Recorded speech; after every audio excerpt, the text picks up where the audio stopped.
worker named Pratik Dash. He is campaign organizer for the Tennessee Immigrant and Refugee Rights Coalition, and he's going to give us a few words.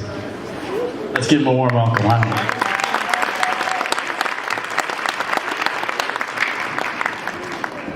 What's up, Vanderbilt? How are you guys doing? My name is Pratik Dash, and I am the campaigns organizer with the Tennessee Immigrant and Refugee Rights Coalition, or in short, TIRRC. And so what we do is a lot of people, they're like, oh, that's a huge, long name. What does that mean? Well, what we do is that we do a lot of grassroots organizing, but we're best known for our policy. Our goal is to make Tennessee a more inclusive and welcoming state for immigrants and refugees in the state of Tennessee. And so that's been a very, very tough task for the last, 14 days, right? To put it lightly, our staff has been working around the clock, including on weekends, trying to figure out how the hell do we stop this attack on our communities, right? Because that's what it is. Let's clarify real quick.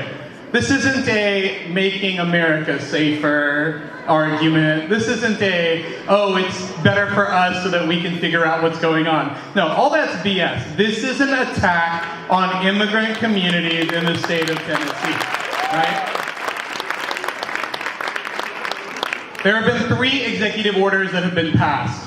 One is about one affects the Latino community, the undocumented Latino community, raising borders, raising more numbers on Border Patrol, adding 10,000 ICE agents, and Trump is still chanting, build a wall, right? But guess what? Nashville and all of Tennessee is here to chant, no ban, no wall for just as long, right? So my goal is to get you guys to clap every time I say something like that.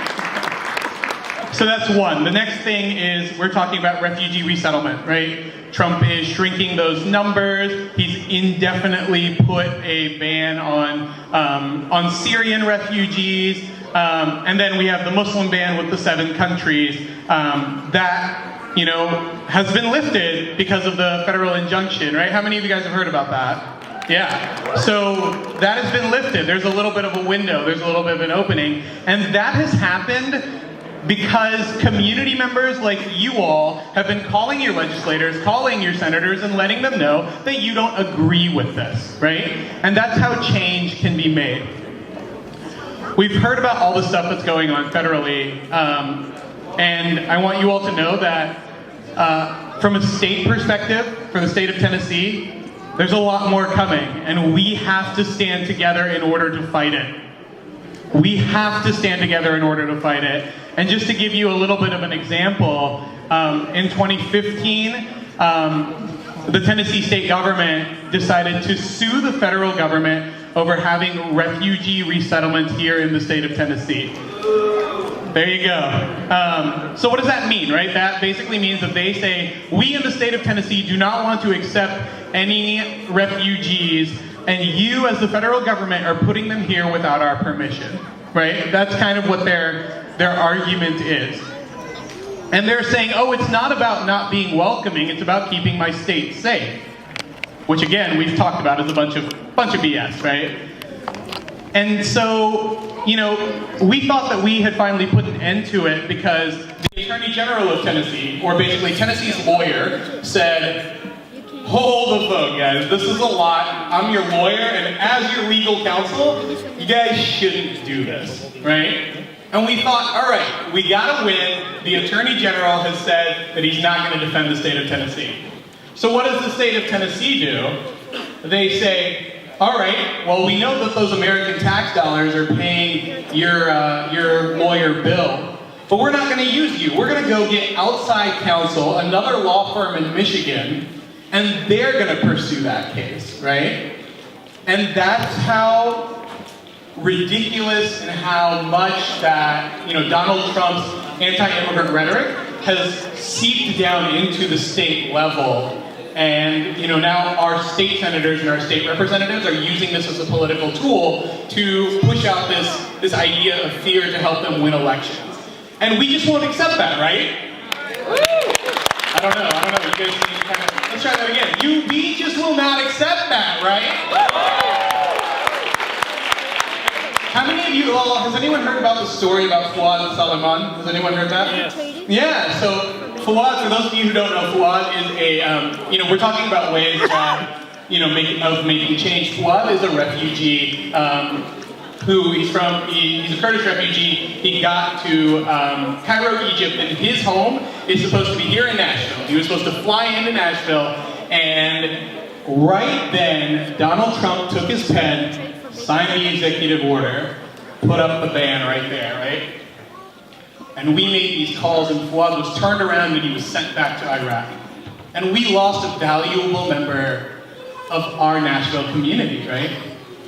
But thanks to people like you all, so many people called federal representatives, called state representatives, and I'm so happy to tell you all, Fuad is coming home. He is coming home. And so tomorrow, we want to give you guys, you guys were an integral part in that, and we want to give you all a part in that as well. Tomorrow at 8 o'clock, Fuad lands, and we are going to have a little welcome party for him at the airport. Now, I understand that that is during the Super Bowl, and as a huge Atlanta Falcons fan, I get it. But I still recommend that we suspend football for a day, and we go welcome the newest member of our community. And if you want to learn more about that, you can come over to our table over here on the left, and we can, sign you up for things like that. This movement is not 16 church staff. This movement is not, just immigrant community members in the city of Nashville. This movement is all of us together, and if Latino community members don't stand with Muslim community members who don't stand with the Black Lives Matter movement, we're not going anywhere. And so tonight, I ask you all to unite. We're going to just do a quick chant. For those of you who may have been at the vigil on Wednesday, I really like chanting. My voice is a little hoarse. I plan to be like this for the next 4 years. But let's just do a quick chant of no ban, no wall. You come for one, you come for all. All right? So I just want everyone to say that together. All right? No ban, no wall. You come for one, you come for all. No ban, no wall. You come for one, you come for all. No ban, no wall. You come for one, you come for all. No ban, no wall. You come for one, you come for all. No ban, no wall. You come for one, you come for all. No ban, no wall. You come for one, you come for all. No ban, no wall. You come for one, you come for all. No ban, no wall. You come for one, you come for all.